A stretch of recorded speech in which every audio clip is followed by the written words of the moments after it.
శని త్రయోదశి రోజున ఈ పనులు చేయకండి. శని త్రయోదశి రోజు పొరపాటున కూడా ఎవరికీ అబద్ధం చెప్పకండి. ఎందుకంటే శని దేవుడు సత్యదేవుడు. కనుక ఈ రోజున అబద్ధం చెప్పకూడదు. శనీశ్వరుడికి కోపం చాలా సులభంగా వస్తుంది. కనుక శని త్రయోదశి రోజున ప్రశాంతంగా ఉండేందుకు ప్రయత్నించండి. ఎవరినైనా అవమానించడం శని దోషాన్ని కలిగిస్తుంది.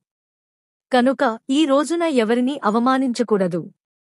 నలుపు రంగు శని గ్రహం రంగుగా పరిగణించబడుతుంది. కనుక ఈ రోజున నలుపు రంగు దుస్తులు ధరించవద్దు. ఇనుప వస్తువులు శనీశ్వరుడికి చిహ్నంగా పరిగణించబడతాయి.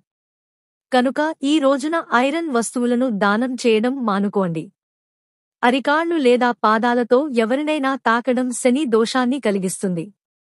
శనీశ్వరుడి ఒకరి గురించి చెడుగా మాట్లాడటం ద్వారా కోపం తెచ్చుకోవచ్చు.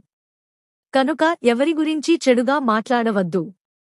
మాంసం, చేపలు, గుడ్లు మొదలైన తామసిక ఆహారాన్ని తీసుకోవడం మానుకోండి.